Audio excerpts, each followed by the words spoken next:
Very good evening. Greetings to all of you and a warm welcome and greetings on behalf of MIT CST. It gives me a great pleasure to welcome you for the guest lecture of UPSC qualifier. Today we have our guest of honor, Mr. Rohan Bothre, UPSC All India rank 187.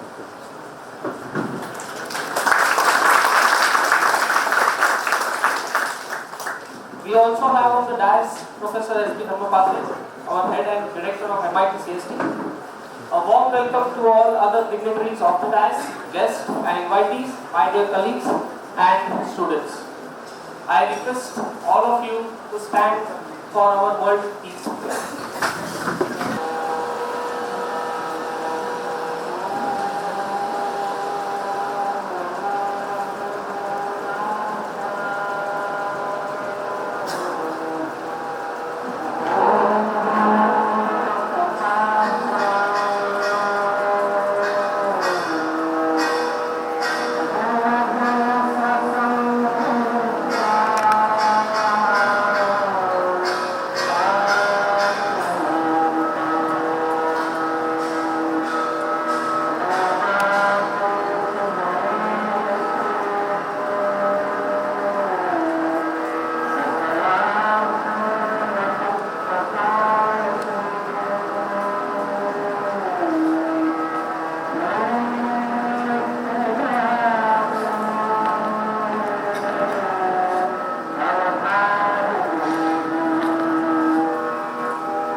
Sir, MIT CST, which started in 2014, has organized many guest lecturers of distinguished persons from various fields so as to inculcate the values of ethical administration with them.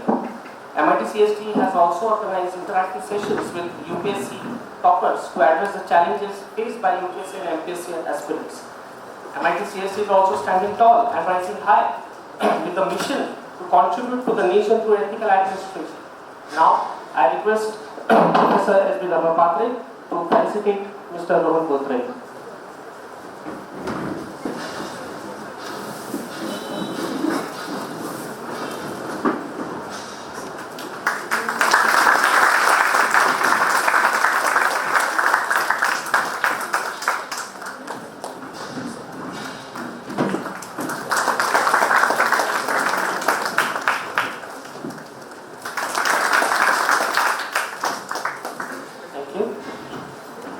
Address the gathering.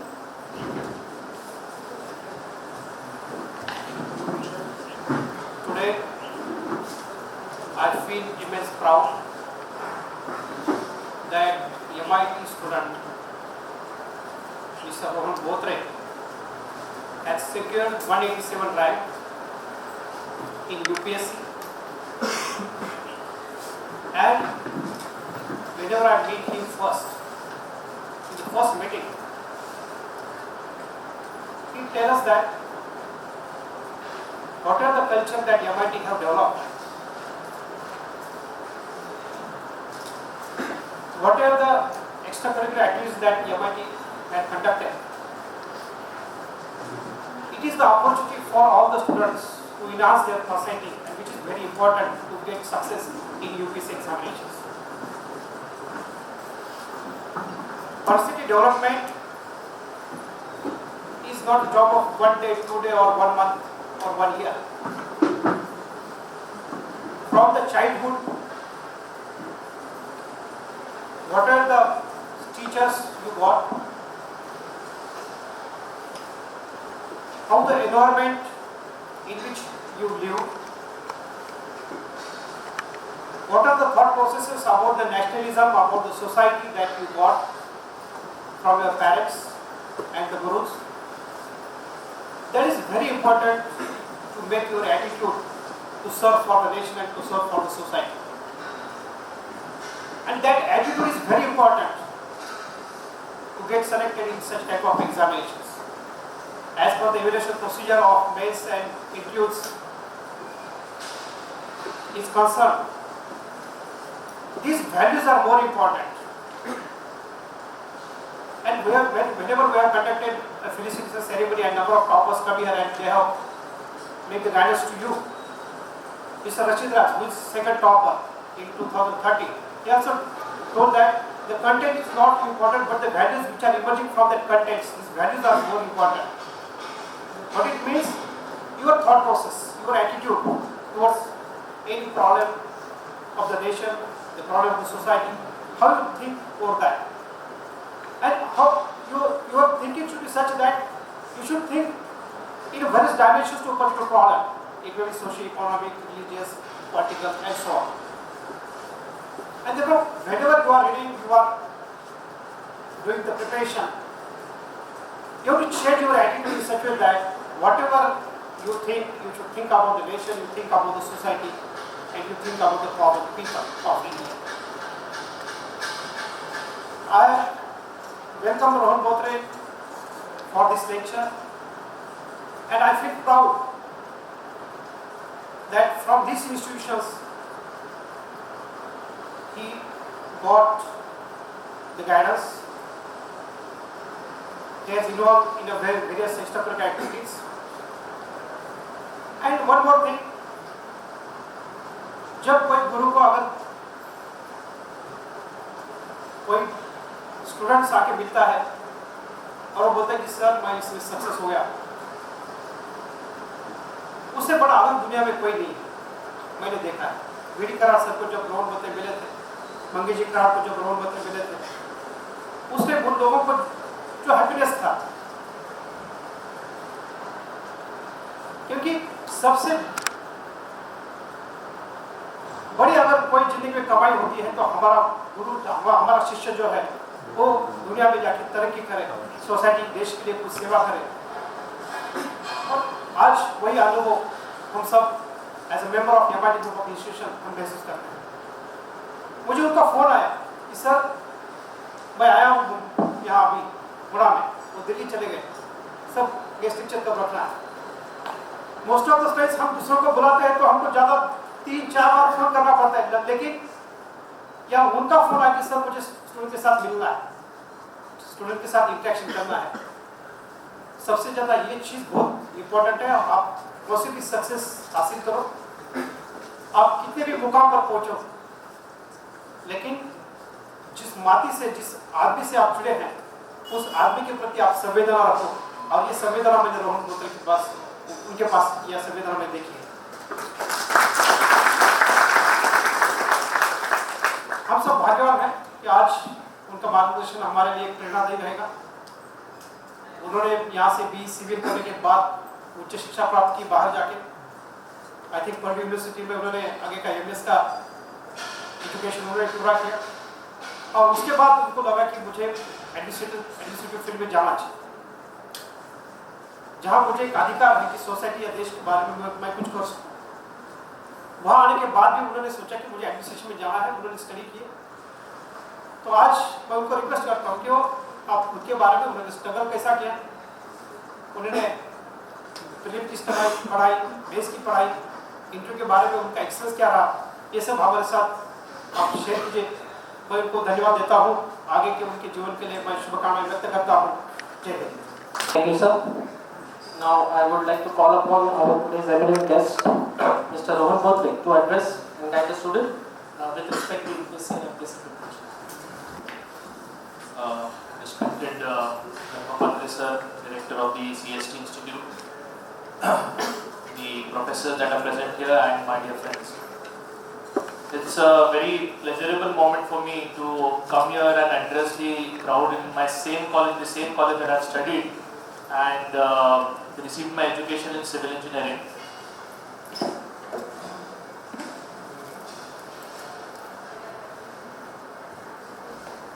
It was on 17th of June that the program was going to be organized. Dharmapatra sir had called me on 13th of June, and on 15th I had to leave to Delhi for certain work, and I was there for 15 days. When I came back, I myself called sir that I want to address the students of MIT, especially the civil services institutes students, with regards to UPSC and MPSC preparation.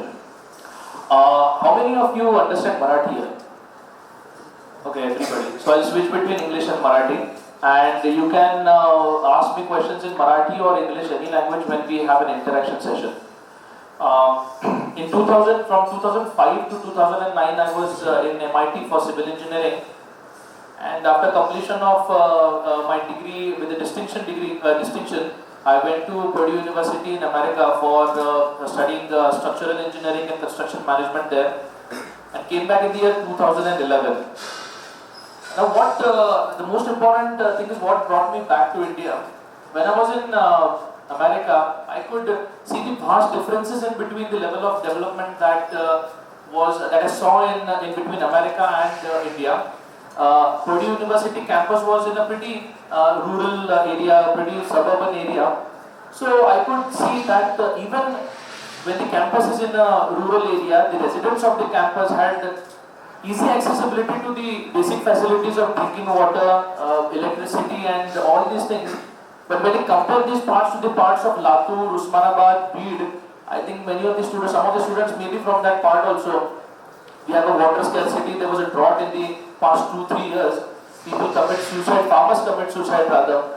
So this was the level of development, the difference in the level of development that I starkly realized when I was studying in America. And this was one thing which brought me back to India.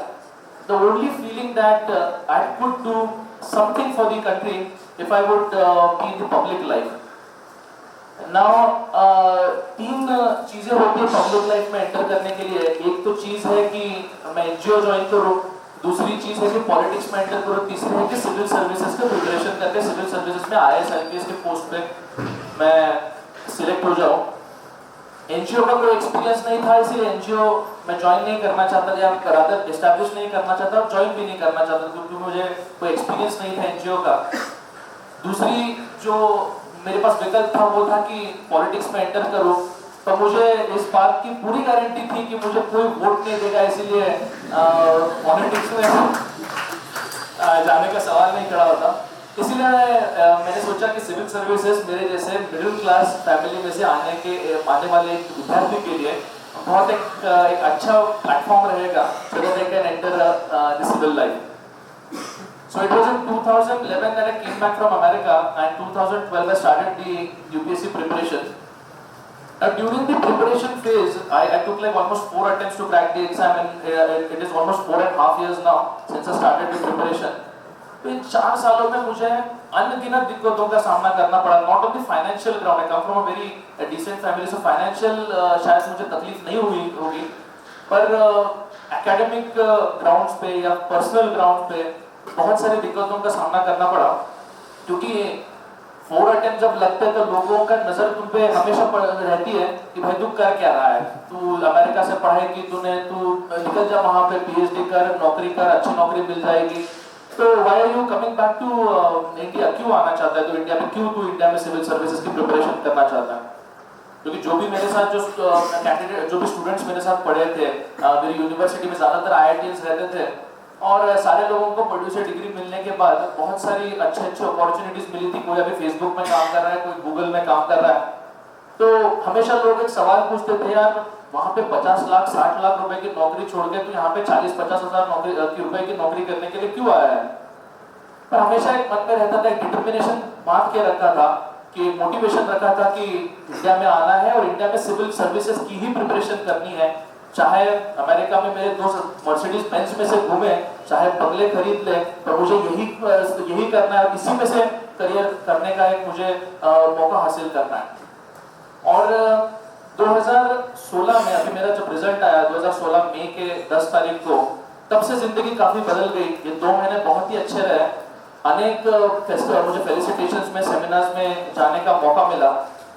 आज भी माननीय minister Girish Bapat साहब के साथ एक programme था, पर MIT में प्रोग्राम है, इसीलिए मैंने उनको कहा कि मैं प्रोग्राम आ नहीं सकता हूँ, मेरे लिए MIT का प्रोग्राम बहुत ज्यादा इंपॉर्टेंट है।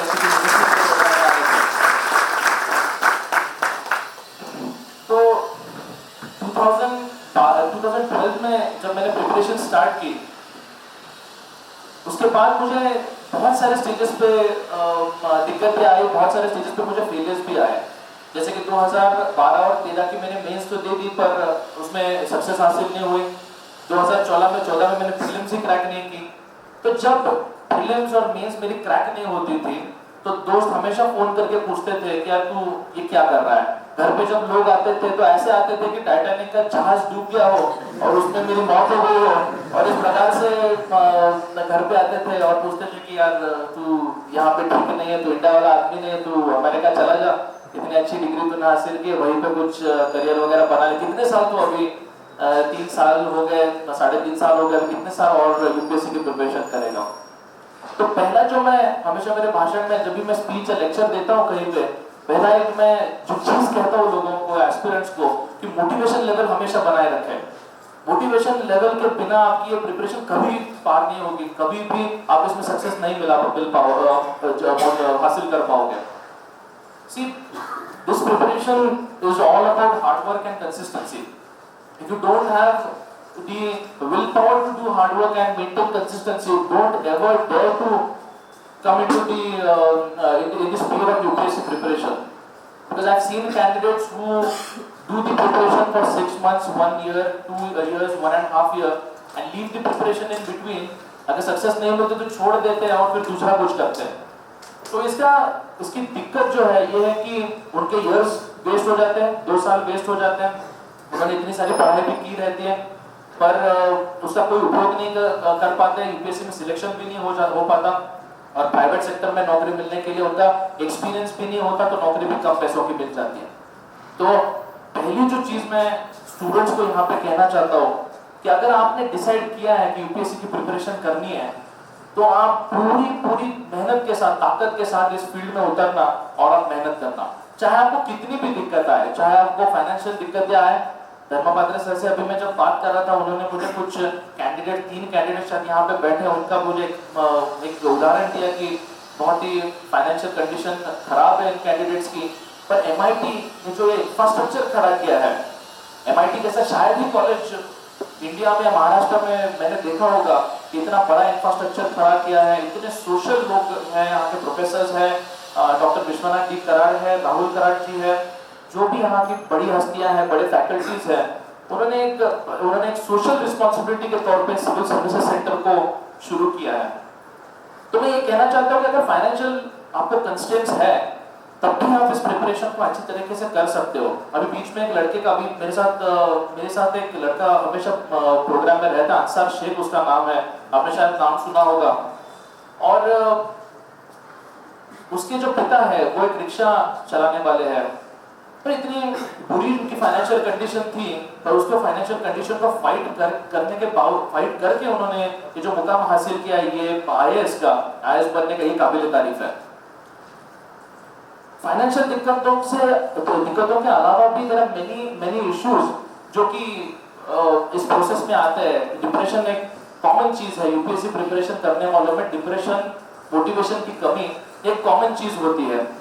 मैं भी जब प्रिपरेशन कर रहा था, जब 3-4 साल लगे इस प्रिपरेशन करते करते, तो हमेशा एक बीच में फेज आता था कि I used to get depressed. तो डिप्रेशन में वो स्पाइरल में हमें जाना ही नहीं है। अगर कभी लगता है डिप्रेशन आ रहा है, मोटिवेशन की कमी महसूस हो रही है, तो जाओ बाहर मूवी देख के आओ, दोस्तों के साथ घूम फिर के आओ, एक आध 2 दिन ऑफ लो, 10 दिन ऑफ लो, फिर वापस अपने ट्रैक पे आ जाओ और प्रिपरेशन करना स्टार्ट कर दो। एक हाल ही में मैंने फिल्म देखी थी बाजीराव मस्तानी, उसमें एक बहुत बढ़िया डायलॉग था कि युद्ध का फैसला तलवारों से नहीं होता, तलवार चलाने वाले की सोच के ऊपर निर्भर होता है।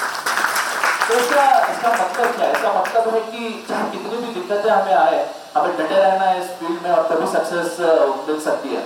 और शायद इसी मोटिवेशन और विल पावर की वजह से मेरे 187 रैंक आया और इंडियन पुलिस सर्विसेज में जाने का मुझे मौका मिला है। एक हाल ही में मैं राहुल द्रविड़ का एक इंटरव्यू देख रहा था और उनके इंटरव्यू में एक लिखित इंटरव्यू का था, प्रिंटेड इंटरव्यू था, मैं पढ़ रहा था उसको।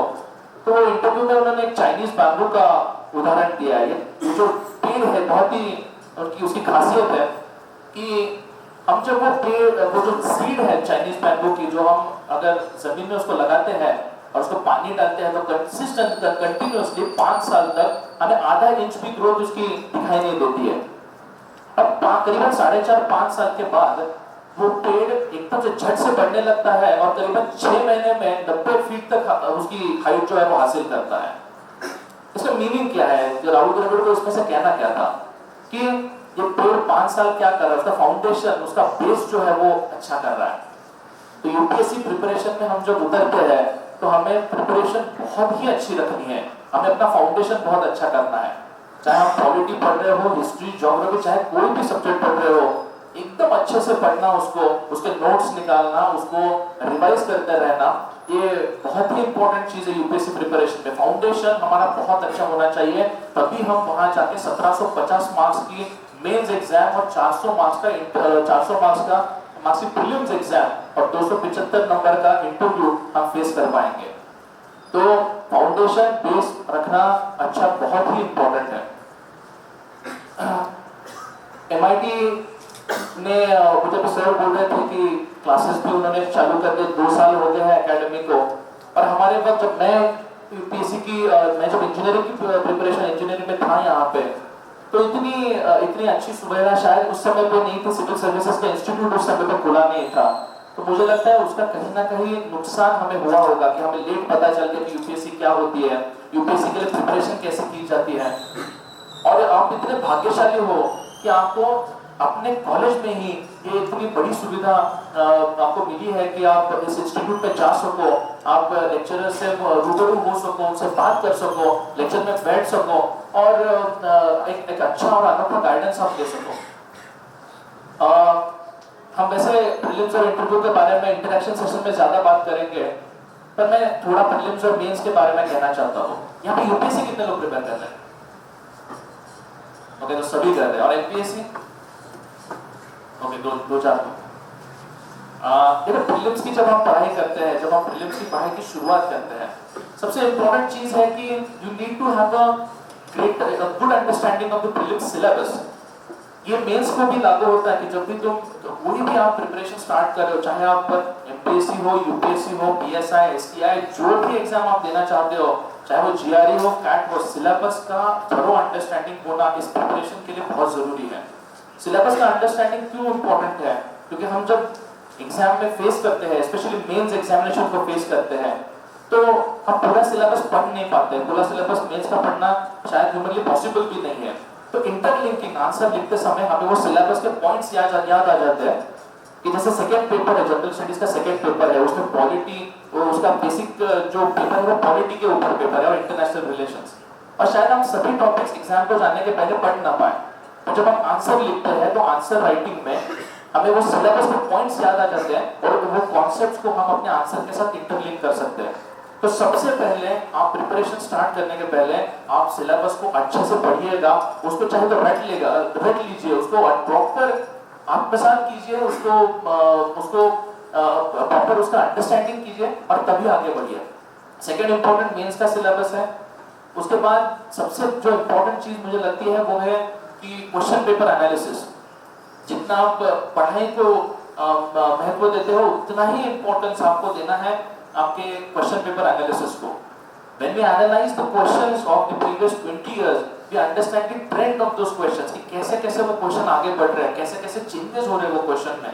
हमें what exactly are the expectations of the UPSC as well as the examiners when they are setting the question paper.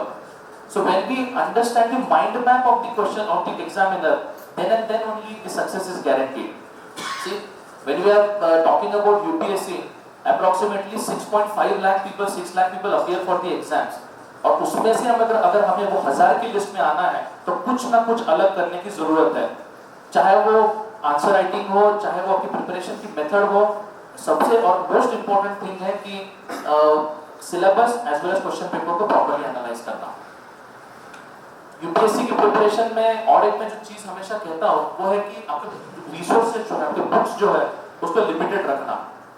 ज्यादा जैसे आप हिस्ट्री पढ़ रहे हो तो हिस्ट्री को आप एक बुक या ज्यादा से ज्यादा 2 बुक्स रखना, उसके अलावा आप हिस्ट्री पढ़ते मत बैठना.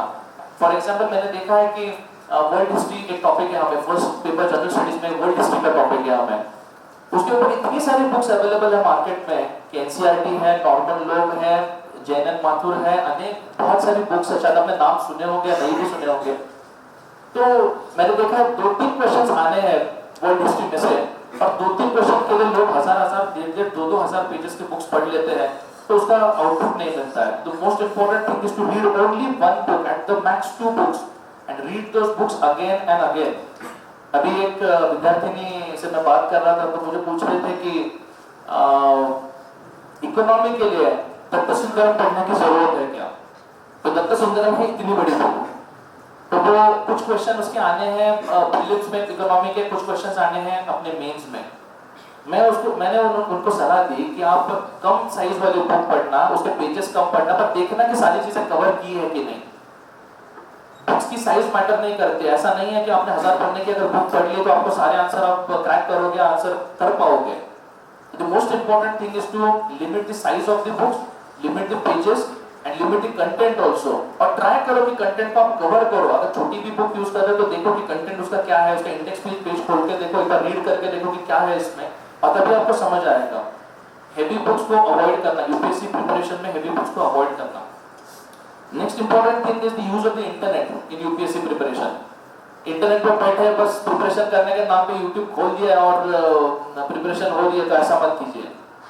While preparing for UPSC, it is very very important that you use the internet judiciously. ये वर्ड बहुत important है judiciously, क्योंकि मैंने देखा है कि आरटीआई के ऊपर आर्टिकल पढ़ने बैठे हैं, फिर बाद में एक्ट्रेसेस के फोटो भी देख रहे हैं, बाद में बाकी फिल्म्स के रिव्यूज भी पढ़ रहे हैं. तो ऐसा मत कीजिए. It is very important that you use the internet judiciously. कुछ वेबसाइट्स है उसका हमें इस्तेमाल बहुत करना है, जैसे इनसाइट्स ऑन इंडिया, आपने अगर सुनी होगी ये website. Insights on India is a very important website for UPSC preparation. Brunal.org is a very important website. IS बाबा भी एक नई वेबसाइट निकली, वो भी बहुत इंपॉर्टेंट है. तो 2-3 वेबसाइट्स के नाम आप नोट कीजिए और ये वेबसाइट्स को हमेशा देखते रहिए. इसमें बहुत सारा अच्छा कंटेंट होता है जो हमें एग्जाम में यूटिलाइज करने का हम यूटिलाइज उसको कर सकते हैं. Then the other important thing is about newspaper reading. हमेशा कैंडिडेट जो यहाँ पे भी मैं चाहता हूँ कैंडिडेट से एक सवाल पूछते हैं कि न्यूज़पेपर रीडिंग कितना इंपॉर्टेंट है. तो न्यूज़पेपर रीडिंग अभी मैं कहता हूँ इन जब वेबसाइट्स का जो जन्म हुआ है, इनसाइट्स और इंडिया हो गया या IS बाबा हो गया, ये जब वेबसाइट्स मार्केट में आए हैं उनके बाद थोड़ा रेलेवेंस न्यूज़पेपर का कम हुआ है. पर इसका मतलब ये नहीं कि हमें न्यूज़पेपर टोटली बंद करना है. न्यूज़पेपर हमें लेना है, खरीदना है, उसको पढ़ना है. इंडियन एक्सप्रेस हो या हिंदू हो, एनी ऑफ दीस 2 न्यूज़पेपर्स, और उनका हमें अभी नोट्स नहीं बनाने, क्योंकि हमें नोट्स रेडीमेड अवेलेबल है इन वेबसाइट्स में. हमें नोट्स अवेलेबल है. 1 घंटा हर रोज न्यूज़पेपर पढ़ना, इससे ज्यादा न्यूज़पेपर को टाइम देना नहीं है. ये याद रखिए. यूपीएससी प्रिपरेशन में हमें टाइम मैनेजमेंट बहुत ज्यादा इंपॉर्टेंट है. जैसे आप, मुझे लग रहा है कि बहुत सारे कैंडिडेट इस बार अपेयर हो रहे हैं कि नहीं मुझे पता नहीं है, पर may be you will be appearing in next year 2017 की जो 18 जून को जो प्रीलिम्स हो रही है. तो रफली you have 10-11 months in your hands. और 10-11 महीने का हमें बहुत ही अच्छा जुडिशियस एकदम प्लानिंग करना है. साल का प्लानिंग करना है, महीने का प्लानिंग करना है, वीक का करना है और दिन का करना है. विदाउट प्लानिंग आप इस प्रोसेस में उतरिएगा नहीं. प्लानिंग बहुत ज्यादा इंपॉर्टेंट है.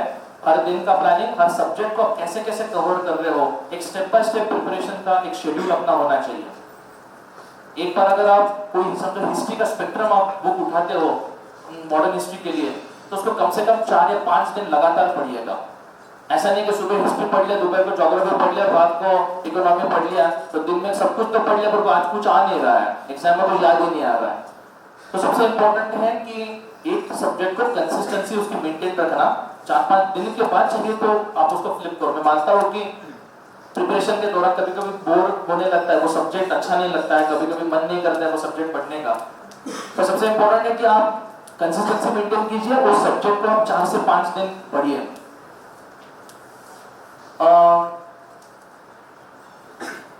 क्लासेस कितने इंपॉर्टेंट है, ये एक सवाल हमेशा रहता है कि क्लासेस को जाना जरूरी है कि नहीं।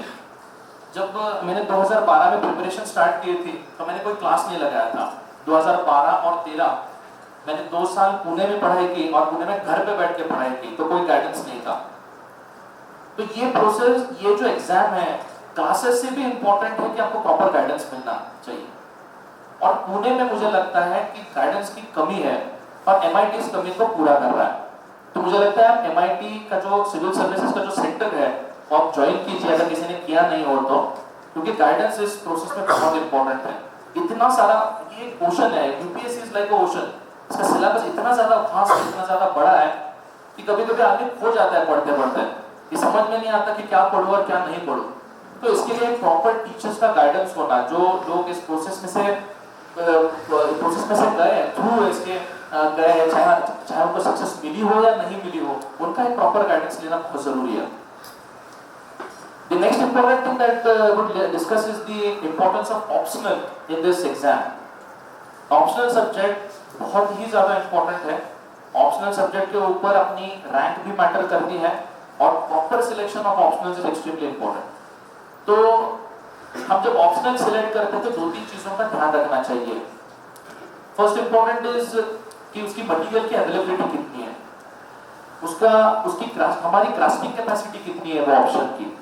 हमारा दोस्त बोल रहा है कि पब्लिक एडमिनिस्ट्रेशन ले लो, बहुत छोटा सब्जेक्ट है, छोटा लग रहा है, 2 महीने का सिलेबस है, उसका सिलेबस 2 महीने का होता है, पर पढ़ाई करने के टाइम हम जब बैठते हैं पढ़ाई करते हैं तो 10-10, 15-15 बुक्स होते हैं उसके। तो जब ऑप्शनल हमें सिलेक्ट करना हो तो इन सारी चीजों का ध्यान रखना चाहिए कि हमारा एप्टीट्यूड कितना है वो ऑप्शनल के लिए। What is our aptitude of understanding that optional, हम कितना समझ पाते हैं उस ऑप्शनल को, ये बहुत इंपॉर्टेंट है।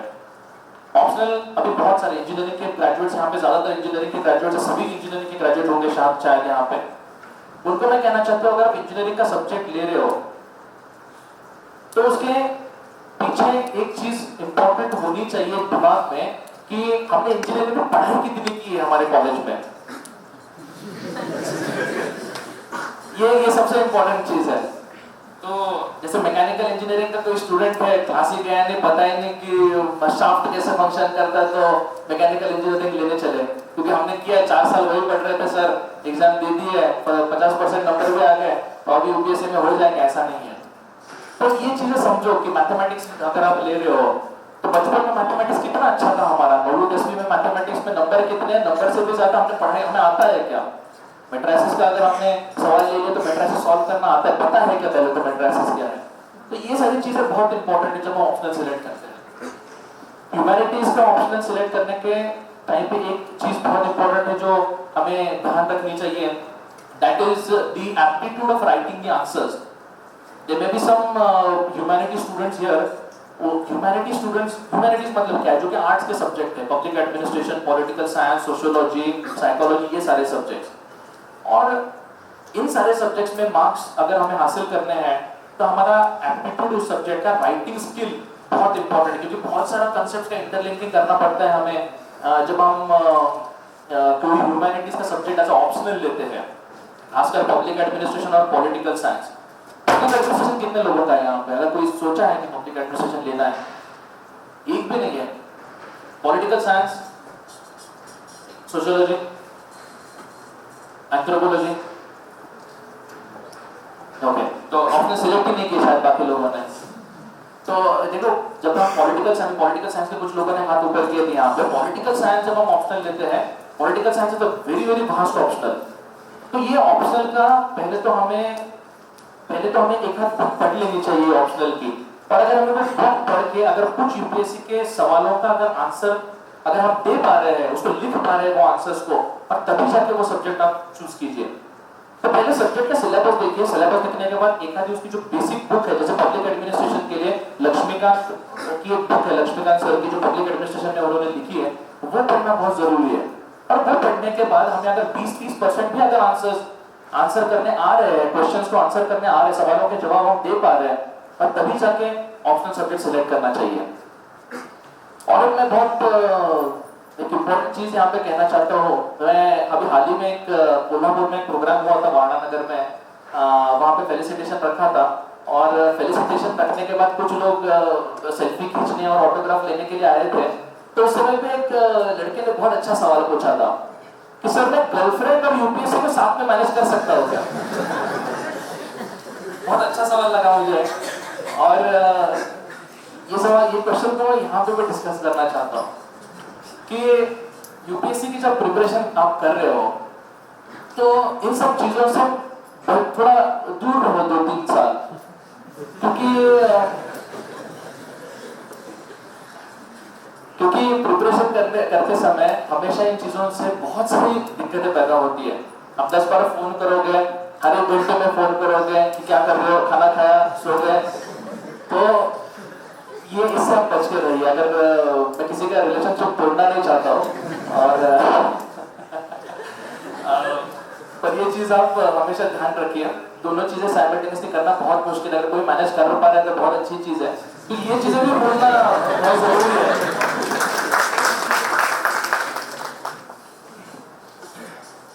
तो मेरा ऑप्शनल की बात करता हूँ। मेरा ऑप्शनल था पब्लिक एडमिनिस्ट्रेशन, और पब्लिक एडमिनिस्ट्रेशन में मुझे 226 नंबर है 500 में से। जनरल स्टडीज में मुझे 402 नंबर है 1000 में से, जो कि बहुत अच्छा स्कोर माना जाता है। और एथिक्स का हमें एक सब्जेक्ट होता है, एथिक्स तो पता ही होगा आपको, तो उसमें मेरा सेकंड हाईएस्ट में ऑल इंडिया 113 नंबर है मुझे 300 में से।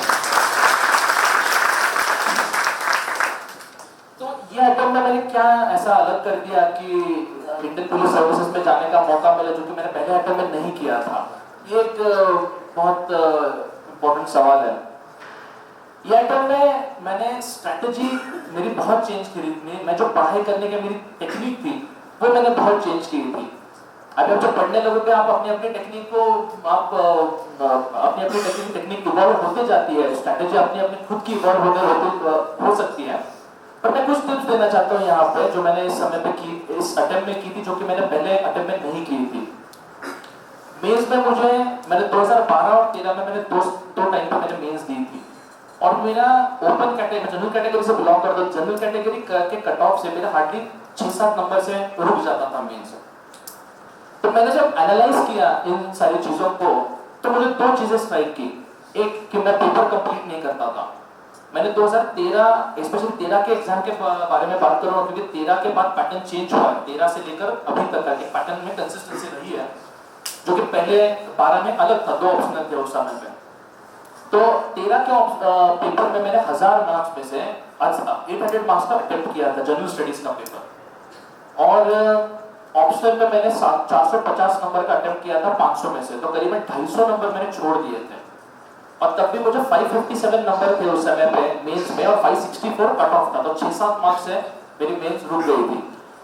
तो मैं एस्पिरेंट्स को ये कहना चाहता हूँ कि टाइम मैनेजमेंट बहुत इंपॉर्टेंट है एग्जाम में। एक क्वेश्चन अगर अच्छे से आ रहा है तो उसको आराम से लिखते बैठे आधा घंटा, और बाकी के क्वेश्चंस को छोड़ दिया, ऐसे मत करना।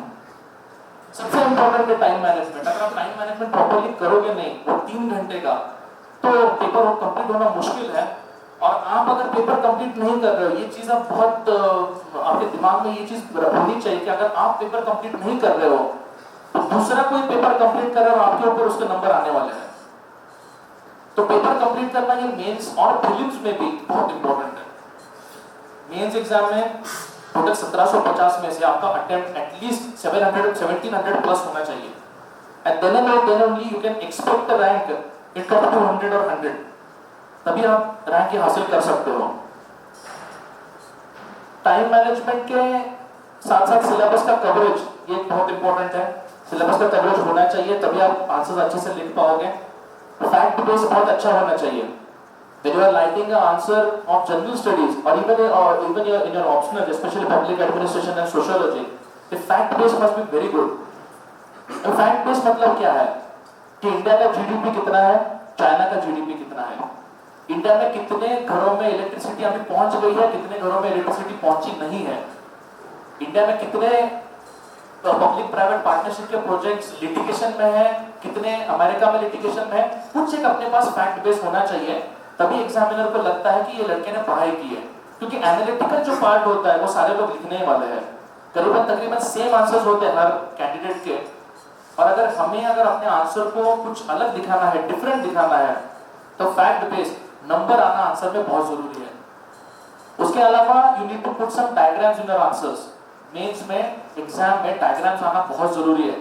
आप चाहे आपका डायग्राम का मतलब क्या है, डायग्राम मतलब कि आपको इस गोला ड्रॉ करो, ट्रायंगल ड्रॉ करो, फ्लो चार्ट्स ड्रॉ करो, have a pictorial representation of your answer. Engineering के स्टूडेंट्स को बहुत अच्छे से आता है, स्केच पेन लेके वगैरह डायग्राम ड्रॉ करते थे उस समय पे इंजीनियरिंग के पेपर में।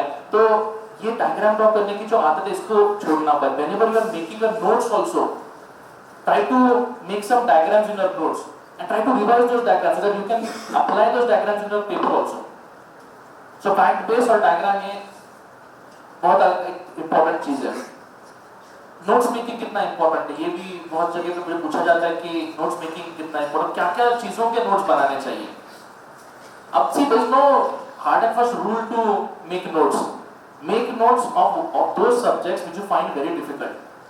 अगर आप फॉर एग्जांपल पॉलिटी हो, उसमें अगर पार्लियामेंट का चैप्टर हो और पार्लियामेंट का चैप्टर आपको अगर कंफ्यूजिंग लग रहा हो कि जो मोशंस है पार्लियामेंट में, नो कॉन्फिडेंस मोशन हो गया, एडजमेंट मोशन हो गया, अगर ये मोशन याद नहीं रह रहे हैं, उसमें दिक्कत हो रही है, तो then you can make notes. But I would suggest very strongly to make notes for an optional subject. मतलब मैंने जब 2012 और 13 में मेंस दी थी तब मैंने नोट्स प्रिपेयर नहीं किए थे, और शायद उस चीज का मुझे उसकी चीज की वजह से मुझे काफी दिक्कतें हुई रिवीजन करने में बाद में। जैसे 8-10 बुक्स होते हैं, 8-10 बुक्स को हम रिवाइज नहीं कर पाते हो, वो 2.5-3 महीने का 3 महीने का वक्त रहता है प्रीलिम्स के बाद मेंस तक का। So it is very difficult to read this books and to revise those books. So अगर ये सारी बुक्स मिला के if we are making our own notes then that is something very creditable. जैसे अगर आप आरटीआई पढ़ रहे हो, public administration, right to information, तो उसको 2-3 बुक से आप जब पढ़ोगे, उसके नोट्स अगर आप लोगे, तो यही नोट्स बस हमें एग्जाम के टाइम पे रिवाइज करने हैं। We need not go through the books। अगर कोई दिक्कत आती है अपने नोट्स में, अगर हमने अच्छे से कुछ पार्ट नहीं लिखा हो, then only we can go back to those books and refer those books। तो इसकी वजह से क्या होता है, we are saving a lot of time। So again the concept of time management comes here, ये कितनी important है। तो नोट्स मेकिंग आप करना, notes making especially you should make notes of your optional। GS में it's not mandatory, I would say it is not that essential। अगर आपको लगता है कि कोई पार्ट difficult है, then only you can make notes। And I would like to now wind up my speech because हम interaction एक session रखते हैं, और अगर कोई भी सवाल हो then I can answer those questions। And I would once again like to thank Dharma Patre sir for giving me this opportunity to address this crowd and have a nice interaction with you, and wish you all the candidates the best of luck। Thank you।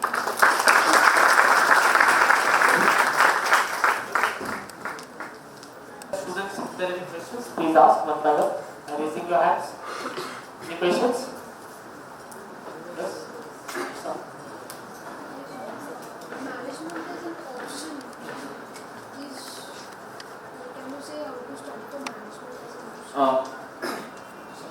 See, my option wasn't management, but management, people take management as an option। You're from management background?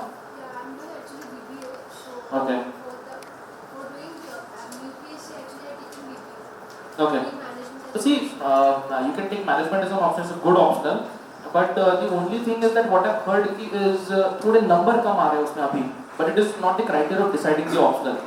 So first of all, go through the syllabus of UPSC। पहले तो आप syllabus देख लेने, पर paper देख लेना, और आपके जो PDF जो कर रहे हो उसके बेसिस पे अगर आपको थोड़े भी क्वेश्चन आंसर करने आ रहे हैं मेंस के एग्जाम में स्पेशली, तो you can go for that optional. और कई सारे ब्लॉग्स भी है इंटरनेट पे जिसमें आपको मैनेजमेंट एज एन ऑप्शनल की स्ट्रेटेजी भी मिलेगी। तो आप इंटरनेट का बहुत ज़्यादा यूज़ करिए, आप जो भी प्रिपरेशन कर रहे हो इंटरनेट का ज़्यादा यूज़ किए, बहुत आपको बेनिफिट होगा उससे। Yes. Sir, how much time should one devote for this regional language? ये मैंने बात नहीं की मेरे इसकी। रीजनल लैंग्वेज बहुत ज़्यादा इम्पोर्टेंट है, बहुत ज़्यादा उसमें लोग फेल भी होते हैं, specially those people who are from English medium background, वो रीजनल लँग्वेज में उनका फेल होने का ज़्यादा नंबर रहता है। और इथे खूप सारे लोक लातूर आणि बुलढाणा भागातून पण असतील आणि जसं ते बोलतात तसं पेपरमध्ये लिहितात, काय करून आलो, काय कुठे खाऊन आलो, तेच पेपरमध्ये लिहितात आणि त्याच्यामुळे ते फेल मिझरेबली इन मराठी लँग्वेज। तर थोडी प्रॅक्टिस त्याची ठेवली पाहिजे, स्पेशली प्रिलिम झाल्यानंतरची प्रॅक्टिस ठेवली पाहिजे। प्रिलिम तर मेनच्या मध्ये हा जो वेळ आहे ना, तुम्ही न्यूजपेपर उघडा, न्यूजपेपर एखादं कटिंग तुम्ही स्टडी करा, त्याला लिहून काढा तुमच्या लँग्वेज, तुमच्या भाषेमध्ये समरी लिहून काढा त्याची, तो बघून जरी लिहिलं तरी चालेल, it will have a greater impact. आपल्याला त्याच्यामध्ये फक्त 75 मार्क पाडायचे, पण तेवढे मार्क पडत नाही। सो आपल्या लँग्वेजमध्येच कुठे ना कुठेतरी प्रॉब्लेम असतो। जी मराठी मीडियम मधली स्टुडंट्स आहेत, पर्टिक्युलरली मराठी, त्यांनी थोडा इंग्लिशचा पण अभ्यास केला पाहिजे, त्यांनी थोडा इंग्लिशचा अभ्यास केला पाहिजे। माझा एक मित्र आहे, तो is an IITian, but is a Bihari, तर तुम्ही समजू शकता इंग्लिशमध्ये त्याचा किती प्रॉब्लेम होत असेल। तर he scores like 48 marks out of 300 असे मार्क पडतात, आणि एक्सेप्शनली टॅलेंटेड गाय। पण का प्रॉब्लेम होतो, कारण लँग्वेजवरती कमांड नसते। Yes. Next question. Yes. Sir मेरा क्वेश्चन ऐसा है कि मतलब मेंस के लिए ऑप्शनल इथिक्स और ऐसे का ग्रुप बनाकर ये 1000 मार्क को ज़्यादा प्रेफरेंस देना, ऐसा कई लोग सजेस्ट करते हैं। सर आपने ऑप्शनल का बताया, इथिक्स और इथिक्स के पेपर में आपके सब में ज़्यादा मार्क्स है, सेकंड हाईएस्ट, और ऐसे ये दोनों के बारे में बताइए, मतलब उनकी स्ट्रेटेजी कैसे होनी चाहिए। अच्छा सवाल पूछा एक्चुअली। एथिक्स ऐसा सब्जेक्ट है कि जिसमें पढ़ाई की ज़्यादा ज़रूरत नहीं पड़ती है, पर एथिक्स की अपने वोकैबुलरी है। एक 40-50 वर्ड्स है एथिक्स के, जैसे इंटीग्रिटी, ऑनेस्टी, कंपैशन, फॉर्टिट्यूड, ऐसे 40-50 वर्ड्स हैं। उसका हमें अभ्यास बहुत अच्छी तरीके से करना है। You need to study those words in detail, because होता ये है ना कि जब हम आंसर लिखते हैं तो इंटीग्रिटी लिखने के बजाय कंपैशन लिख के आ जाते हैं, कंपैशन की जगह फॉर्टिट्यूड लिख के आ जाते हैं। तो उससे क्या होता है, एग्जामिनर को लगता है की इन्हें थापा मारले तर पोरांनी, याला काही जमत नाही, वो थापा मारतोय बसल्या बसल्या। तर उसकी वोकैबुलरी अच्छे से स्टडी करना। एक बुक है लेक्सिकन क्रॉनिकल पब्लिकेशन की, लेक्सिकन बुक है, शायद पता होगी आप लोगों को, वो एक आप खरीद लीजिए, और उसमें से जो वर्ड्स है, जो वोकैबुलरी है, वो एक पेपर पे, व्हाइट पेपर पे नोट डाउन करके इंटरनेट का यूज किए कि इंटीग्रिटी का मतलब आपके लैंग्वेज में, आपके और उसका कोई एक 2-3 एग्जांपल्स वो आपके पेज पे होने चाहिए। तो ज्यादा पढ़ाई की जरूरत नहीं है एथिक्स में, और उसको हमेशा रिवाइज करते रहिएगा वो नोट्स को। तो जब एग्जाम का पेपर आएगा तो आपको एग्जैक्ट पता होगा कि कौन सा वर्ड कहाँ पे मुझे यूज करना है, केस स्टडी में क्या यूज करना है। जब केस स्टडी आप लिखते हो पर्टिकुलरली, तो केस स्टडी में हर एक विकल्प का आपको एनालिसिस करना बहुत जरूरी है। जैसे कोई एक्सीडेंट की केस हो, और कोई वो अगर रोड साइड एक्सीडेंट हुआ और रोड साइड एक्सीडेंट के बाद वो व्यक्ति को कोई उठा नहीं रहा है, हॉस्पिटल लेके नहीं जा रहा है, तो ऐसा क्वेश्चन बन सकता है कि इसमें क्या क्या ऑप्शंस हो सकते हैं। तो हर एक ऑप्शन को हमें एनालाइज करना है कि हम पुलिस को बुलाएंगे, हम खुद लेके जाएंगे, हम एम्बुलेंस को बुलाएंगे, जो भी ऑप्शन हो, लोगों को इकट्ठा करेंगे और फिर लेके जाएंगे। तो हर एक ऑप्शन को एनालाइज करना है, और उसमें से एथिकली एक राइट ऑप्शन को सिलेक्ट करके उसे हमें कंक्लूडिंग रिमार्क में लिखना है। दूसरी चीज, आंसर राइटिंग में मैं वो भी कह देता हूँ कि आंसर राइटिंग में आंसर हमें शुरू करना है प्रॉपर इंट्रोडक्शन से। 200 वर्ड्स का हमें आंसर अप्रोक्सीमेटली लिखना पड़ता है, और 200 वर्ड्स हम लिख नहीं पाते हैं मेंस में। हम अप्रोक्सीमेटली 160-170 वर्ड्स में हमें वो उसको वाइंड अप करना है, वो आंसर को हमें वाइंड अप करना है, क्योंकि अगर हम 200-250 वर्ड्स लिखते बैठे तो हमें पूरा 20 क्वेश्चन कंप्लीट करने के लिए टाइम नहीं मिलेगा। तो 160 वर्ड्स में we have to hit straight to the point, to go straight to the point. एक इंट्रोडक्शन होना चाहिए, पॉइंट्स में लिखो बाद में, और एक कंक्लूडिंग रिमार्क होना चाहिए। अगर प्रोज एंड कॉन्स हो, जैसे एक क्वेश्चन था गोल्ड मोनेटाइजेशन स्कीम, सरकार ने, भारत सरकार ने जो भी लॉन्च किया, उसके ऊपर एक क्वेश्चन था, तो उसके प्रोज आने चाहिए आंसर में, उसके कॉन्स आने चाहिए, एक फैक्ट बेस आना चाहिए थोड़े बहुत कि कितना गोल्ड इंडिया में आइडलाइज पड़ा है, 20,000 टन का गोल्ड इंडिया में आइडल पड़ा है, तो उसको हम कैसे यूटिलाइज कर सकते हैं, उसका करंट अकाउंट डेफिसिट पे का डिफरेंस, उसका क्या इम्पैक्ट होगा इस स्कीम का, ये सारी चीजें प्रोज और कॉन्स में आनी चाहिए, और एक कंक्लूडिंग रिमार्क होना चाहिए। तो this is the way you complete the answer. Yes. Next. सी ऐसे के लिए ऐसी कोई मैंने स्ट्रैटेजी नहीं है, मैंने एक भी ऐसे नहीं लिखा था घर पे, मैं सीधा एग्जाम में बैठा था जाके। तो पर सी कैसे होता है, whenever you are preparing for civil services, आपकी इतनी नॉलेज हो जाती है कि आप ऐसे को आराम से लिख पाओगे। ऐसे लिखते समय हमें बस एक फ्लो मेंटेन करना है हमारे थॉट्स का। When you are jumping from one point to another, abrupt नहीं होना चाहिए उसका, जो जंप होती है वो अब्रप्ट नहीं होनी चाहिए, फ्लो होना चाहिए, स्मूथ होना चाहिए। ऐसे को ओपन करते समय स्टोरी से ओपन करो, पोएम से ओपन करो, पोएम को एक्सप्लेन करो, कंक्लूजन में भी आप ऐसे ही कर सकते हो। एक एप्ट कंक्लूजन होना चाहिए, प्रॉपर कंक्लूजन होना चाहिए ऐसे को। अगर ऐसे का कंक्लूजन बिगड़ जाता है तो बहुत नंबर उससे 20-30 नंबर का डेफिनेटली उसमें हमें नुकसान होता है। तो इंट्रोडक्शन से लेकर कंक्लूजन एक प्रॉपर फ्लो होना चाहिए ऐसे में। मैंने ऐसे लिखे थे, एक था एजुकेशन के ऊपर और दूसरा था कि dreams that don't allow India to sleep, ऐसे कोई ऐसे था। तो लगभग सिमिलर काइंड ऑफ मेरे पॉइंट्स थे दोनों ऐसे में, क्योंकि एजुकेशन एंड वैल्यूज के ऊपर एक ऐसे था, एक ड्रीम्स के ऊपर ऐसे था, तो काफी हद तक सिमिलर पॉइंट्स थे, पर एक फ्लो इस समय मैंने मेंटेन किया था। 2013 में मैंने, उस समय एक ही ऐसे हुआ करता था और उस समय मुझे 73 नंबर थे बस ऐसे में 250 में से, जो कि बहुत ही कम थे, उसकी वजह से मेरा सिलेक्शन भी रुक गया था। इस बार मुझे 130 नंबर है 250 में से, तो ये शायद पॉसिबल हुआ कि फ्लो मेंटेन किया था मैंने ऐसे में। शायद वो ऐसे में इतना अच्छा फ्लो नहीं, उनको पसंद नहीं आया होगा, पर ऐसे की प्रैक्टिस जरूर करना है। मतलब ऐसे जब भी आप जाओगे पेपर लिखने, उसके पहले 5-6 ऐसे लिख के चेक करवाइए किसी से। Yes, next question. बात करते हैं मेंस और प्रीलिम्स की, बट इंटरव्यू का हमें शुरुआत कब से करना चाहिए? मेंस का मतलब आधी नोट्स वगैरह नाही नाही काहीच नाही, कारण मी इंटरव्ह्यूची जी प्रिपरेशन आहे ही प्रिलिम्स आणि मेन्स करता करता खूप होऊन जाते। आणि आपलं जे आपण जे समरी शीट मध्ये लिहायचं असतं आपल्याला, मेन्स झाल्यानंतर आपल्याला मेन्सचा फॉर्म भरताना आपल्याला एक समरी शीट भरावी लागते। समरी शीट मध्ये आपला रेझ्युमे असतो बेसिकली, ती त्या गोष्टी आपल्याला बऱ्यापैकी माहिती असतात की तू कुठल्या कॉलेजमध्ये अभ्यास केला होता, जो समजा पुण्याचा आहे तर पुण्याची थोडीशी माहिती ही त्या टाइमला मिळवायची असते। तो टाइम भरपूर सफिशियंट असतो, म्हणजे इंटरव्ह्यूच्या अगोदर महिना-2 महिन्याचा टाइम मिळून जातो and it is more than sufficient for the interview. Yes. Sir तुमचा एक्सपिरियन्स कसा होता इंटरव्ह्यू? इंटरव्ह्यू माझ्या इंटरव्ह्यूचे चेअरमन होते अरविंद सक्सेना, जे की एक्स IPS ऑफिसर आणि chief of research and analysis wing raw agent होते ते। तर ते होते आणि 4 बाकीचे पॅनल मेंबर होते, त्याचं पॅनल ऑफ 5 मेंबर्स.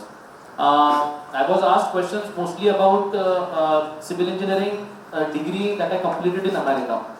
स्मार्ट सिटीजची एक कन्सेप्ट निघाली आता, तर स्मार्ट सिटीच्या कन्सेप्टमध्ये ॲज अ सिव्हिल इंजिनियर माझा रोल कसा असेल, मी जे अमेरिकेत शिकलो त्याचं कसं मी ॲप्लिकेशन करेल इकडे.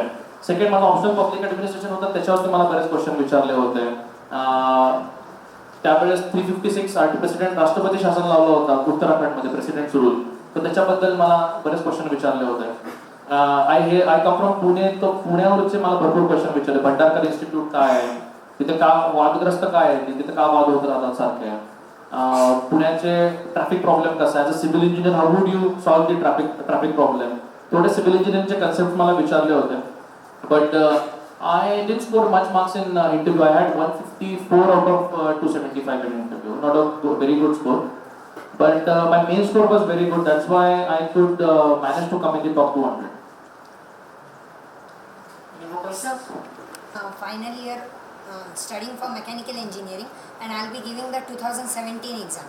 Choosing an optional subject except mechanical engineering would actually increase my burden.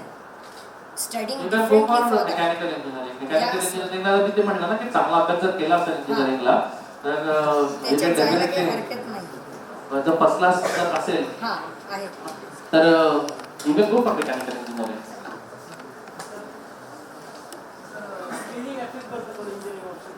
असं काही नाही आहे, त्याचं स्केलिंग बिलिंग काही नसतं असं.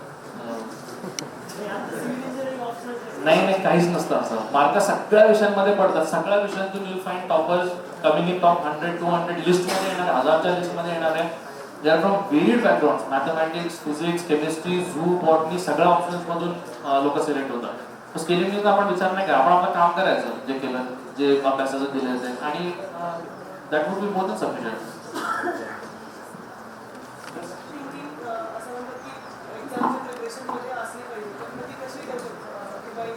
न्यूजपेपर रीडिंग मधून critical thinking, what is critical thinking, की एखादा टॉपिक तुला दिला तुला अनालाइज करता येतं. You can link that topic to many concepts. If you are talking about transparency, you can link that topic to Lokpal, you can link that topic to RTI, you can link that topic to any such subject. So when you are capable of linking a particular question or a topic to n number of concepts, that's critical thinking.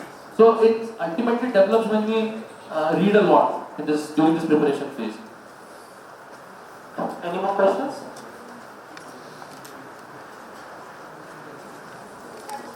Me second year मध्ये मी अर्थशास्त्र ठीक आहे मला management की इंजिनिअरिंगच्या नंतर मला सुरू मी काय म्हणतोय, when you have a sector, अभ्यास आतापासून नको करू, फोकस ऑन इंजिनिअरिंग. बिकॉज आजकाल काय झालं माहिती का, फर्स्ट क्लास फार इम्पॉर्टंट आहे आपल्याला पाडणं. समजा UPSC मध्ये काही गडबड झाली तर फर्स्ट क्लास नाही आहे, त्याच्यामुळे नोकरी नाही, कमी मिळाली, असं नको व्हायला. सो simultaneously you can prepare for UPSC, but don't devote much time. You have a good amount of time after your BTech also, after bachelorच्या डिग्री नंतर तुला भरपूर टाइम मिळेल. As of now, what you can do is join the center. त्याच्यात तुम्ही centre join करा, त्याच्यात तुम्ही you can have a interaction, समजून घ्यावा प्रोसेस काय आहे. फक्त कानावरती जरी गोष्टी पडल्या लेक्चरमध्ये तरी it's more than sufficient. Newspaper वाचा ना, डेली वाचला पाहिजे newspaper. You have to read newspaper. अर्धा तास वाचा, 1 तास वाचा. Because newspaper ultimately helps in UPSC preparation. And if you want to do UPSC after your BTech, then newspaper is very, आतापासून चालू करा ना न्यूजपेपर.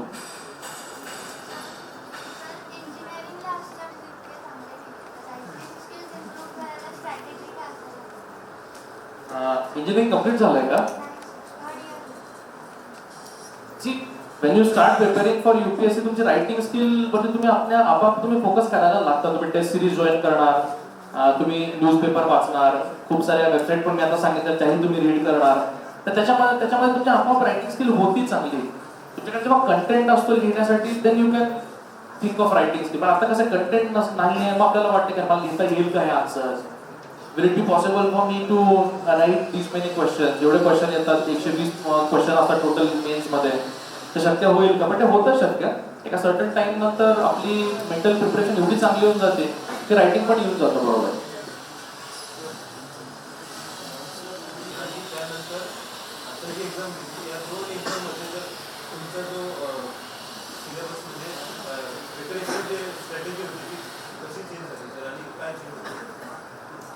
मी सांगितलं मी टाइम मॅनेजमेंट खूप जास्त फोकस केला होता. कारण माझे पेपर्स होते, माझ्या प्रिपरेशन चांगली होती, तेव्हाही माझे प्रिपरेशन चांगली होते. 13ला सुद्धा प्रिपरेशन चांगली होते. म्हणजे मी मला वाटतं मी खूप कमी अटेम्प्ट करून सुद्धा मला I was near to the mains cut off. तर आय न्यू की जर पेपर पूर्ण कम्प्लीट केला, जर मी प्रॉपर टाइम मॅनेज केला तर मला चांगले मार्क पडतील. आणि एक काळ असा होता की मला माझी मेन्स राहायची 7-8 मार्कांनी मेन्स राहायची. आणि this year I was 80 marks above the cut off. 80 mark जास्त पडलेत कट ऑफ पेक्षा. ते जस्ट बिकॉज की थोडीफार ऑब्वियसली जसे दिवस जातात तशी प्रिपरेशन पण चांगली होत राहते, दर्जा वाढत राहतो प्रिपरेशनचा. बट टाइम मॅनेजमेंट करायचा प्रॉपर. म्हणजे तुम्ही तुमच्या घड्याळाकडे लक्ष असून लक्ष ठेवून पेपर लिहिला पाहिजे. And this goes for engineering also. इंजिनिअरिंगमध्ये पण डिस्टिंक्शन पडायची आहे तर पेपर कम्प्लीट झाला पाहिजे, म्हणजे डिस्टिंक्शन पण नाव म्हणून. आणि त्यामध्ये मला ओपिनियन क्वेश्चन्स बघितले जाते.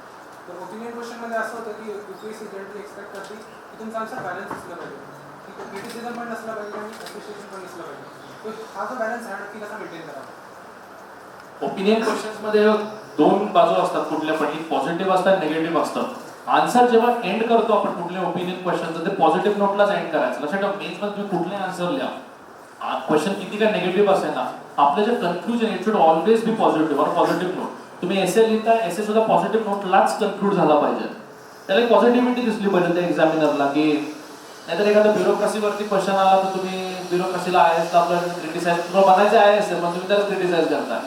असं नाही करायचं. थोडंसं निगेटिव्ह जरी तुम्ही एखाद्या तुमच्या आन्सरमध्ये दे कॅन बी पॉईंट्स की ब्युरोक्रेसीमध्ये रेड टेपिझम आहे, हे आहे, ते आहे, ओव्हर बर्डन्ड आहे.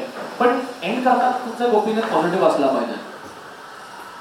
सो ओपिनियन क्वेश्चन पण हे एक लक्षात ठेवायचं की प्रोज आणि कॉन्स येतील पण एंडिंग त्याचं पॉझिटिव्ह झालं पाहिजे. Any more questions? Any more questions, please? Sir, can you please enlighten me students with respect to your strategy about the GS, that is, you scored a very good mark, score of 402 that is for GS. Could you please enlighten us on these subjects topic-wise, that is GS1, GS2, GS3. We talk about GS4, but GS1 to 3 detail somewhat. So GS1 हा पूर्ण static part आहे. GS1 चा जो syllabus आहे, if you go through the syllabus of GS1, it is entirely static. आता आपण असं करू शकतो, त्याच्यामध्ये जो वर्ल्ड हिस्ट्रीचा पार्ट आहे तो जर आपण बघळला तर बाकी सगळा सिलेबस आपला प्रिलिमच्या टाइमला प्रिपेअर होऊ शकतो. So candidate should remember one thing की प्रिपरेशन जेव्हा when you're preparing for prelims exam, GS1 चा सुद्धा सिलेबस समोर ठेवायचा आणि त्या दृष्टीने प्रिपेअर करायचं प्रॉपर GS1 साठी, स्पेसिफिकली GS1 साठी. फॉर तुम्ही हिस्ट्री आहे, मॉडर्न हिस्ट्री तुम्ही स्पेक्ट्रम वाचताय, एक पुस्तक वाचताय, तेच पुस्तक तुम्हाला मेन्सला वाचायचं आहे त्याच हिस्ट्रीच्या सिलेबस साठी. त्याच्या व्यतिरिक्त तुम्हाला काहीच नाही करायचं. पण वाचताना इतकं चांगलं वाचायचं की GS1 चा तुम्हाला लोड कमी आला पाहिजे. In fact you are reading prelims for 3-4 months. त्या 3-4 महिने जेव्हा तुम्ही टाइम डिवोट करताय, why not make it a integrated process of GS1 plus तुमचं प्रिलिम्स. तो त्याच्यानंतर फक्त राहतो मग काय वर्ल्ड हिस्ट्रीचा पार्ट राहतो. आता वर्ल्ड हिस्ट्रीचा पार्ट करणं is a very easy thing. World history तुम्ही एक एनसीईआरटी जरी वाचले, अर्जुन देवची एक एनसीईआरटी येते, ओरिएंट रॉकमॅन पण त्याला पब्लिश करत असतं, प्रायव्हेट पब्लिकेशन त्यांनी एक हे केलेलं आहे. ती एनसीईआरटी वाचली, that is more than sufficient for world history. So that आणि अलॉंग विथ पेपर एक सोशलचा पार्ट आहे. GS1 मध्ये एक सोशलचा सोसायटी नावाचा एक पार्ट आहे. त्यामध्ये कास्ट सिस्टम, रिजनलिझम हे ते थोडेसे इश्यूज आहेत. ते लोक सोशलॉजीचा अभ्यास करतात, they won't face much problem in that. तर बाकी पण लोकांना असा काही प्रॉब्लेम व्हायला नाही पाहिजे, बिकॉज पेपर रिडिंग मधून आपला हा सोसायटीचा टॉपिक जो आहे तो पूर्णपणे कव्हर होत राहतो करंट अफेअर्स मध्ये. आणि जवळपास तेच क्वेश्चन त्याच्यामध्ये येतात आपल्याला त्या फर्स्ट पेपरच्या सोसायटीच्या पार्टमध्ये. सो हा जो पेपर आहे तो इंटिग्रेटेडली तुम्ही प्रिलिम्स बरोबर कव्हर करा. राहिला प्रश्न पेपर 2 आणि पेपर 3चा. पेपर 2 मध्ये एक महत्त्वाचा पार्ट आहे की इंटरनॅशनल रिलेशनचा पार्ट आहे. परत इंटरनॅशनल रिलेशन न्यूजपेपर मधून चांगलं होतं. The best source for covering international relationship is insights on India. अत्यंत चांगला सोर्स आहे. म्हणजे माझं इंटरनॅशनल रिलेशन फार काही चांगलं नाही, पण तिथे जे त्यांनी क्वेश्चन आन्सर्स घेतात इनसाइट्स वरती ते इतके चांगले घेतात की it covers the entire syllabus of IR. आणि that is the most scoring part in paper 2. Paper 2 ला फार मार्क पडत नाही. I had only 82 in paper 2 out of 250. बाकीच्या पेपरमध्ये चांगले पडले, पण ह्या पेपरमध्ये मला कमी मार्क आहेत. पण बाकीच्यांना अजून कमी असतात. त्यात बऱ्यापैकी कमी स्कोर केलेला, 60, 65, 70 ह्या रेंजमध्ये मार्क आहेत. म्हणजे 100 हा खूप कमी लोकांना स्कोर, खूपच कमी, हातावर मोजण्याएवढे लोक ज्यांना 90-100 मध्ये स्कोर असेल. सो बाकीचा जो सिलेबस आहे पेपर 2चा हा एंटायरली करंट अफेअर्स रिलेटेड आहे, पण तुमचं बेसिक पॉलिटिक्स एकदम स्ट्रॉंग पाहिजे. आता थोडासा पब्लिक ऍडमिनिस्ट्रेशनशी रिलेटेड जो सिलेबस आहे, तो पब्लिक ऍडमिनिस्ट्रेशन रिलेटेड जो सिलेबस आहे that you should cover from कुठल्या पण बाजारामधला एखादा नोट्स असतील, दिल्लीतला एखादा क्लास असेल किंवा इथे जर नोट्स देत असतील तर पब्लिक ऍडमिनिस्ट्रेशन पेपर 2च्या नोट्स घ्यायच्या आणि त्यात वापरायच्या. जनरल स्टडीज पेपर 2 साठी पब्लिक ऍडमिनिस्ट्रेशन पेपर 2च्या नोट्स किंवा पुस्तक असेल, रजनी गोयल म्हणून एक, गोयल अरोरा म्हणून एक पुस्तक आहे इंडियन ऍडमिनिस्ट्रेशन साठी. तिथून आपल्याला भरपूर गोष्टी माहिती पडतात. एक्झॅक्ट आता प्रश्न विचारताना कसे विचारतात की गव्हर्नर आहे, so is the position of governor not properly utilised in the Indian bureaucracy in the Indian government. आता ह्या प्रश्नांची उत्तर ही खूप अनालिटिकल असतात, पेपर रिडिंग मधून आपल्याला मिळतात. पण ऍट द सेम टाइम आपल्याला इंडियन ऍडमिनिस्ट्रेशन जर आपण वाचलं तर त्यातून जास्त आपल्याला कळतं. थर्ड पेपर आहे इकॉनॉमीचा, म्हणजे third paper GS paper 3 is about economy. त्याच्यामध्ये इंटरनल सिक्युरिटीचा एक खूप इम्पॉर्टंट पार्ट आहे. सो इंटरनल सिक्युरिटी करताना अशोक शुक्ला म्हणून एक IPS ऑफिसर, त्यांनी एक पुस्तक लिहिलं इंटरनल सिक्युरिटीवरती. तेच वाचायचं फक्त. आणि ते वाचताना जर जमलं तर IDSA.com म्हणून एक वेबसाईट आहे, इंडियन डिफेन्स स्टडीज अनालिसिस, यांची एक वेबसाईट आहे, ती वाचायची त्याच्याबरोबर. तर तुमचं त्याच्यामध्ये IR पण चांगलं होईल आणि इंटरनल सिक्युरिटी पण चांगलं होईल. बाकीचा जो पार्ट आहे तो बेसिक इकॉनॉमीशी रिलेटेड आहे. सो प्रिपरेशन करताना अगेन तेच म्हणतात, प्रिलिमची प्रिपरेशन करताना इकॉनॉमीची प्रिपरेशन चांगली करायची. इकॉनॉमिक सर्वे सुद्धा वाचायचा. That is very important to have a thorough understanding of economic survey. कारण आपल्याला ट्रेंड्स बऱ्यापैकी क्वेश्चन जे असतात ते स्कीम्स वरती आणि ट्रेंड वरती विचारले जातात की is the manufacturing growth in India jobless growth, असा क्वेश्चन आला. आपण इकॉनॉमिक सर्वे वाचला तर आपल्याला कळतं की सर्व्हिस सेक्टरकडे जास्त फोकस आहे गव्हर्नमेंटचा, मॅन्युफॅक्चरिंगकडे आता करायला लागलेत फोकस, पूर्वी हा फोकस नव्हता. तर एक ट्रेंड माहिती पडतो आणि ट्रेंडने आपण आन्सर लिहू शकतो. अगेन फॅक्ट बेस आपल्याला इकॉनॉमिक सर्वेमधून चांगला मिळतो. then again the best source of for paper 3 is economic आपला न्यूजपेपर. इंडियन एक्सप्रेस वाचा, हिंदू वाचा, इकॉनॉमिकचा सेक्शन चांगला वाचायचा त्यानंतर. मग त्यामध्ये काही कंपन्यांच्या न्यूज येतात की विप्रोनी आज हे त्या सगळ्या सोडून द्यायच्या. इंडियन गव्हर्नमेंटशी रिलेटेड आणि आपल्या बाकीच्या गव्हर्नमेंटवरती इकॉनॉमिक ग्राउंड्स वरती कसे आहेत, त्याचा इम्पॅक्ट काय पडतो इंडियावरती, ते थोडंसं अनालाइज करायचं. आणि त्या पेपरमध्ये तुम्हाला ही खूप मोठी हेल्प होईल. त्यामध्ये अजून एक पार्ट आहे ॲग्रिकल्चरचा. ॲग्रिकल्चरचा जो पार्ट आहे, क्रॉपिंग पॅटर्न्स आहेत, इरिगेशन सिस्टम्सवरती काही पार्ट आहे. एकदा तुम्ही तो पार्ट इंटरनेटवरून करू शकता की माजिद हुसेनचं जॉग्रफीचं एक टेक्स्टबुक येतं, ते ऑप्शनल सब्जेक्टसाठी चांगलं आहे. त्याच्यामध्ये हा पार्ट भरपूर दिलेला आहे. किंवा खुल्लरचं एक पुस्तक येतं जॉग्रफीवरती, तेही वाचू शकता. ऑर आहे ते माजिद हुसेन किंवा खुल्लर, फक्त हाच पार्ट ॲग्रिकल्चर आणि इरिगेशनचा. त्याच्या व्यतिरिक्त मला वाटतं पेपर 3 मध्ये this is more than sufficient for paper 3. Any more questions? त्या फ्रेश ॲस्पिरंटसाठी सपोज तो 2017 मध्ये प्रिलिम देणार आहे किंवा एक्झाम देणार असेल, त्याच्या 2016 to 2017 चे अकॅडमिक कॅलेंडर कसं आहे? प्रिलिम देणार असेल तर पहिल्यांदा आता तुम्ही ऑप्शनल सब्जेक्ट कम्प्लीट केला पाहिजे. ऑप्शनल पहिल्यांदा आता करून घ्यायचा आणि प्रिलिमच्या अगोदर 4 ते 5 महिने मेन्स प्रिलिमचा अभ्यास करायचा. आता मेन्स करायचा जानेवारी पर्यंत, म्हणजे you starting from August first week. So you should cover मेन्सचा ऑप्शनल सब्जेक्ट. ऑप्शनलच तुम्हाला एवढा वेळ निघून जाईल. सायमल्टेनियसली पेपर रीडिंग करायचा आणि एकदा ऑप्शनल सब्जेक्ट झाला की मग प्रिलिमचा अभ्यास चालू करायचा. तर जमत असेल ऑप्शनल बरोबर 1-1 तास, 1.5 तास, 2 तास प्रिलिमचा अभ्यास करायला, तर यू कॅन डू इट. और otherwise started from March to June किंवा February to June. What kind of approach should we have when we facing two prelims, UPSC and mains and interview? Approach असं काही नाही. Approach हा integrated पाहिजे. तुम्ही जेव्हा प्रिलिमचा अभ्यास करता, वॉटर टाईप कंपार्टमेंट्स नाही आहेत. मग तुम्ही प्रिलिमचा करताय, आता प्रिलिमचा अभ्यास मला उपयोगाला नाही येणार मेन्ससाठी, मेन्सचा अभ्यास मला उपयोगाला नाही येणार इंटरव्ह्यूसाठी, तो इंटरव्ह्यू झाल्यानंतर पुन्हा प्रिलिम द्यायची तर मला हा अभ्यास उपयोगाला येणार, असं नाही आहे. It's a integrated approach.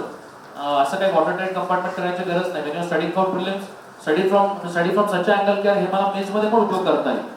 Information बाहेर नाही जाऊन द्यायची. तुम्ही जर कुठलाही रिपोर्ट वाचताय, कुठलाही मटेरियल वाचताय, नेहमी डोक्यात चालू पाहिजे मी हे वाचलं होतं, मी कुठल्या उत्तरात लिहू शकतो मेन्समध्ये, तरच आपल्याला या एक्झाम्स मध्ये यश मिळतं. काय होतं, आपण we read a lot of things when you preparing for UPSC, and if you are not utilising those things then what's the use of reading those things.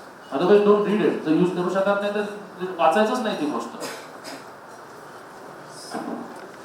After getting into service, suppose there are many controversial issues, but all facts are in front of you. You know what is right and what is wrong, what is black and what is white. Then in that situation, I have never ever seen a civil servant responding to such controversies. I think your job restricted you to respond to those controversies. In that situation, don't you feel that this job is clipping your wings? It is not. मी आतापर्यंत सर्व्हिसमध्ये ट्रेनिंगला पण गेलो नाहीये. मी ट्रेनिंगला पण गेलो नाही. ट्रेनिंगमध्ये ह्या सगळ्या गोष्टी okay. I have not been to training, so when I go to training मुझे इस बारे में पता चल जाएगा. तो अभी मुझे कोई ग्राउंड एक्सपीरियंस, मैंने कभी नौकरी भी नहीं की है. तो recently I have seen one of the interview of Arnab Goswami. Okay. There he clearly mentioned that when the facts are in front of you, you can take a stand, right?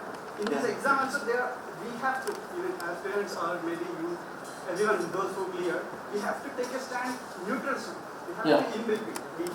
We cannot openly criticize any government. Yes. You shouldn't criticize the government in while writing answers or for interview में. Definitely, ultimate aim is to serve the people. Yeah. If we are not able to opine or stand, then I feel it is just clipping our wings. It is not enabling us to fly freely. नहीं, इस बारे में मैं जरूर ध्यान रखूंगा कि government को कभी क्रिटिसाइज भी नहीं करूँ. Right question at wrong time. Okay.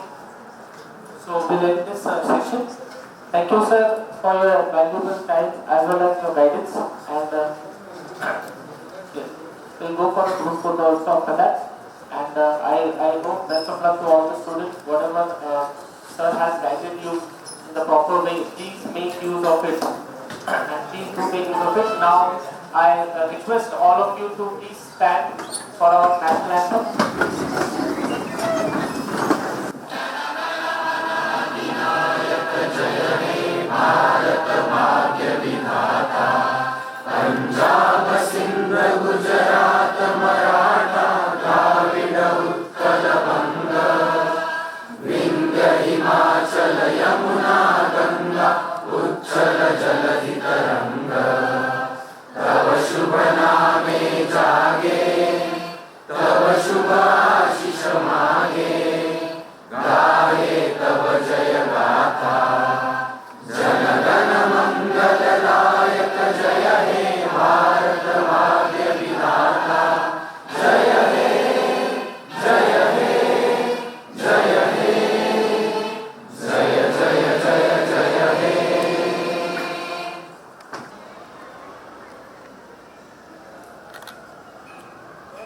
Ready हो घ्या ना तुम्ही मी घेतो सांगू का yes okay all of ready okay look at camera ready smile okay one more please